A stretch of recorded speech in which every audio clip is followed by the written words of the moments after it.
नमस्कार दोस्तों, मेरा नाम है दिव्या। स्वागत है आपका मेरे यूट्यूब चैनल पे। गाइस, आज की इस वीडियो में हम बात करने वाले हैं रीट के रिगार्डिंग। एक न्यूज़ है रीट आंसर की से रिलेटेड। तो जो आपकी रीट आंसर की अभी प्रोविजनल आंसर की रिलीज़ हुई, आप सभी को पता है। तो प्रोविजनल आंसर की में आपको ऑब्जेक्शन लगाने का टाइम दिया गया है। जिन जिन स्टूडेंट्स को कन्फ्यूज़न है वो अपना ऑब्जेक्शन लगा सकते हैं। तो ऑब्जेक्शन के रिगार्डिंग यहाँ पर न्यूज़ आई है कि किस तरह से ऑब्जेक्शन लगाना है, कौन कौन से स्टेप्स है जो आपको फॉलो करने होंगे, पहले किस तरह से वेरिफिकेशन कराना होगा, उसके बाद कौन कौन से स्टेप्स हैं, क्या क्या चीज़ें आपको मेंशन करनी है जब आप ऑब्जेक्शन लगाएंगे तब। अदरवाइज अगर आप इन स्टेप्स को फॉलो नहीं करेंगे, ये सब चीज़ें मेंशन नहीं करेंगे, तो आपका ऑब्जेक्शन लगाना बेकार है, क्योंकि वहाँ पर वो चेक ही नहीं होगा। तो इसलिए ध्यान रखिए, इंस्ट्रक्शंस आपको सभी फॉलो करने होंगे। बात करते हैं न्यूज़ की। रीट आपत्ति दर्ज कराने से पूर्व अभ्यर्थी का मोबाइल नंबर का सत्यापन कर रहा है बोर्ड। ध्यान रखिए, जो अब की बार क्या किया है, जैसे जो रीट का जो कैंडिडेट है वही अप्लाई कर सकता है। ठीक है, रीट का जो कैंडिडेट है वही अप्लाई कर सकता है ऑब्जेक्शन के लिए। ऐसा नहीं है कि आपके बिहाफ पे कोई और लगा रहा है। अगर आपको ऑब्जेक्शन है, आपको आपत्ति दर्ज करानी है, तो उसके लिए आपको अपने मोबाइल नंबर से ही रजिस्टर कराना पड़ेगा। ऐसा नहीं है कि आपके बिहाफ पे कोई और है जो कैंडिडेट भी नहीं है और वो आपके बिहाफ पे ऑब्जेक्शन लगा रहा है, तो इस तरह से उसको कंसिडर नहीं किया जाएगा। बात करते हैं इसके बाद, ओटीपी से पता लगाया जा रहा है कि सही अभ्यर्थी ही कर रहा है आपत्ति दर्ज। ठीक है, तो यहाँ पर क्या है कि जो सही कैंडिडेट है, यानी जिसका जो सीरीज़ कोड है या जो कैंडिडेट है जिसको आपत्ति है, ऑब्जेक्शन है, वही आपत्तियाँ लगा रहा है, ये चेक होगा इसमें। तो क्या होगा देखिए, इसमें रीट 2022 के आंसर की पर ऑनलाइन आपत्ति दर्ज कराने से पहले कराने वाले अभ्यर्थी का सत्यापन कराया जा रहा है। सत्यापन से पुष्टि होने के बाद ही संबंधित अभ्यर्थी प्रश्नों के उत्तरों पर आपत्ति दे सकता है। यानी क्या होगा देखिए, जैसे ही आप मतलब ऑब्जेक्शन का लिंक ओपन करेंगे, वहाँ पर आपको वेरीफाई करवाएगा आपके फ़ोन नंबर, यानी आपका जो मोबाइल नंबर है वो आपको वेरीफाई करवाएगा। ठीक है, वेरीफाई कैसे करेंगे, जैसे उसमें एक ओटीपी आएगा, जैसे आप अपना मोबाइल नंबर वहाँ फिल करेंगे, उसके बाद उस पर आपके मोबाइल नंबर पर जो आप रजिस्टर कर रहे हैं उसके ऊपर ओटीपी आएगा। उस ओटीपी को फिल करने के बाद ही आपका आगे का प्रोसेस होगा। उससे पहले आपको कोई भी क्वेश्चन वगैरह, कुछ भी सीरीज़ वगैरह कुछ नहीं दिखेगा। ठीक है, तो सबसे पहले आपको वेरिफिकेशन कराना पड़ेगा, ओटीपी आएगा, उस ओटीपी को फिल करेंगे, तब आपका आगे लिंक जनरेट होगा। बात करते हैं इसके बाद, इन दिनों रीट के दोनों स्तर, रीट 2021 दोनों स्तर और रीट 2021 के सेकेंड लेवल के आंसर की पर ऑनलाइन आपत्ति का सिलसिला चल रहा है। देखिए यहाँ पर क्या है, रीट के दोनों स्तर लेवल 1 और लेवल 2 दोनों के लिए ऑब्जेक्शन डाले जा रहे हैं। तो अभ्यर्थियों द्वारा जैसे ही आपत्ति दर्ज कराने के लिए ऑनलाइन लिंक खोला जा रहा है, वेबसाइट पर सबसे पहले मोबाइल नंबर का सत्यापन होगा और आपत्ति के लिए चालान निर्माण लिखा आ रहा है। मतलब क्या होगा, जैसे ही आप वेरीफाई कराएंगे तो नेक्स्ट इंस्ट्रक्शन क्या होगा, नेक्स्ट स्टेप क्या करना है आपको, उसके बाद आपका चालान जनरेट होगा। चालान जनरेट का मतलब क्या है कि आपको सबसे पहले अपना फीस है वो पे करना होगा। तो पहले फीस पे कर, जैसे आप सपोज आप 3 क्वेश्चन पर लगा रहे हैं, तो आपको पता है कि एक के लिए 300 रुपये है, तो आपको यानी 900 रुपीज़ 900 रुपये पे करने होंगे। ठीक है, मतलब अब जितने भी क्वेश्चन होंगे उसका 300 के हिसाब से लगा लीजिए। उतना पैसे आपको पहले डिपॉजिट करने होंगे, उसके बाद ही जब वो सबमिट हो जाएगा उसके बाद ही आपका आगे का प्रोसेस होगा। तो यानी पहले आपका वेरिफिकेशन होगा, मोबाइल नंबर वेरिफिकेशन, उसके बाद सेकंड स्टेप होगा आपका चालान जनरेट होगा, और उसके बाद ही आप अपना ऑब्जेक्शन लगा पाएंगे। अब देखिए, वेरिफिकेशन के बाद अगले चरण की जानकारी, ओटीपी वेरीफाई कराने के बाद अभ्यर्थी को उसके ऑनलाइन आवेदन में दर्ज कुछ प्रविष्टियों जैसे नाम, भाषा 1, भाषा 2, देखिए इसमें क्या है, सिंपल यहाँ पर ये दे रखा है कि जैसे ही आपका ओटीपी हो जाएगा, ओटीपी के बाद नेक्स्ट स्टेप क्या होगा, वेरीफाई करवाने के बाद आपके पास आपका सब्जेक्ट और आपकी लैंग्वेज दोनों शो हो जाएंगी।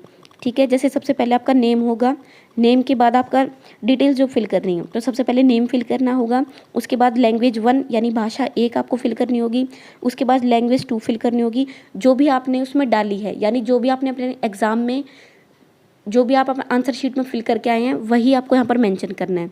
ठीक है, उसके बाद आपका सब्जेक्ट होंगे, जैसे लेवल 1 वालों के लिए उनके दोनों सब्जेक्ट रह जाएंगे, और उसके बाद सब्जेक्ट वालों के लिए उनके स्पेशल सब्जेक्ट हो जाएगा, जो भी सब्जेक्ट से आपने डाला है, तो वो सब मेंशन करना होगा, मैंडेटरी है। उसके बाद अभ्यर्थी को अपनी प्रश्न पुस्तिका सीरीज़, यानी जो आपकी क्वेश्चन पेपर सीरीज़ थी, ठीक है, क्वेश्चन पेपर जो सीरीज़ थी वो डालनी है, क्वेश्चन पेपर सीरीज़ थी वो डालनी है। उसके बाद कितने प्रश्नों पर आपत्ति दर्ज करानी है, यानी आपको पहले ही मेंशन करना होगा कि आप 3 क्वेश्चन पर डालने वाले हैं ऑब्जेक्शन, या 5 क्वेश्चन के लिए ऑब्जेक्शन डाल रहे हैं, वो आपको वहाँ पर एक बार में ही मेंशन कर देना होगा। तो मतलब आप वहाँ पर बार बार चेंजेस नहीं कर सकते, क्या पहले आप 1 डालेंगे फिर 2 डालेंगे, आपको पहले ही वहाँ पर क्लियरली लिखना होगा कि आप टोटल कितने क्वेश्चन पर अपनी ऑब्जेक्शन डाल रहे हैं। बात करते हैं इसके बाद। तो सेकंड इंस्ट्रक्शन है, अभ्यर्थियों को आपत्ति करने के लिए आपत्तियों के लिए संख्या अनुरूप पंक्तियाँ उपलब्ध कराई गई है। जैसे मतलब आपको ऑब्जेक्शन के लिए इस तरह से लाइन्स कह सकते हैं आप मिल जाएगी, तो वहाँ पर आपको कंप्लीट, जैसे एक ब्लॉक होगा उसके अंदर एक कंप्लीट ऑब्जेक्शन नंबर 1 है या क्वेश्चन नंबर 1 है उसके लिए डाल देंगे। फिर इसी तरह से क्वेश्चन नंबर 2 के लिए आपको अलग से ब्लॉक मिलेगा। इस तरह से आपको फिल करना होगा, ठीक है। अब देखिए इन पंक्तियों में क्या हो, यानी इन लाइन्स में क्या डालना है आपको, प्रश्न संख्या, ध्यान रखिएगा, क्वेश्चन नंबर, ठीक है। जो भी क्वेश्चन नंबर के लिए, यानी जो आपके क्वेश्चन पेपर में, ध्यान रखिएगा 1 2 3 नहीं डालना है, जो भी क्वेश्चन पेपर में आपका क्वेश्चन है वो, ठीक है।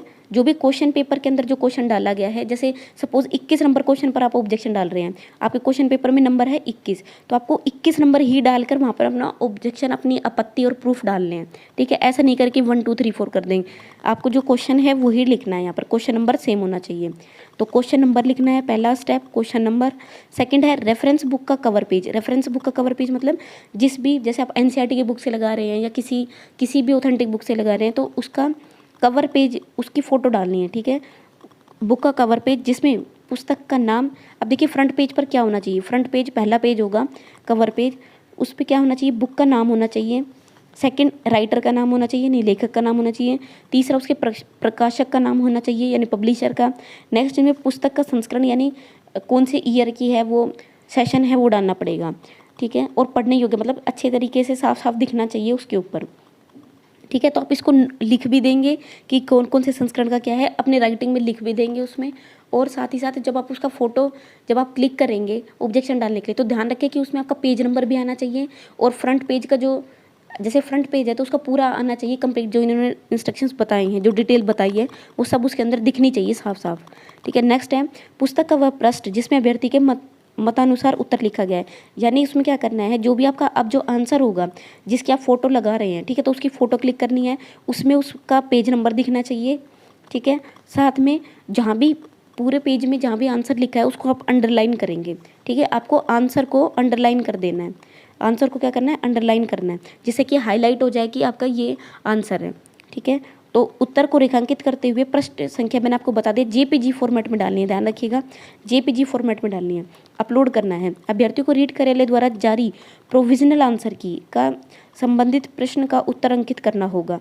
यानी जो आपकी प्रोविजनल आंसर की आई है, ठीक है, प्रोविजनल आंसर की आई है, उसमें जो प्रश्न का आंसर डाला है, ठीक है, उन्होंने जो आंसर माना है, यानी जो बोर्ड ने आंसर की में आंसर माना है उसको लिखना है पहले, उन्होंने जो आंसर माना है वो लिखना है, और उसके बाद में जो आपका राइट आंसर है, जो आपके अकॉर्डिंग आंसर है वो लिखना है।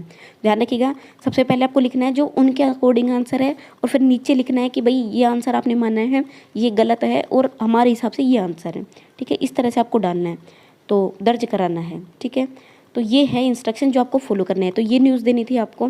तो जो ऑब्जेक्शन फिल कर रहे हैं उसके रिगार्डिंग भी हमने कुछ प्रूफ्स कलेक्ट किए हैं, तो जो ऑथेंटिक प्रूफ्स हैं वो हम आपको टेलीग्राम प्रोवाइड करा देंगे, वहाँ से आप उन्हीं को एज इट इज़ डाल सकते हैं, या फिर कुछ अदर भी हैं आपके पास, उनको भी डॉक्यूमेंट्स को या प्रूफ्स को आप डाल सकते हैं। राजस्थान जीके नाम से प्लेलिस्ट है और प्रिपरेशन 3rd ग्रेड नाम से प्लेलिस्ट है, उनको आप ज़रूर चेकआउट करें, जिससे कि आपको एग्ज़ाम में बहुत हेल्प मिल जाएगी।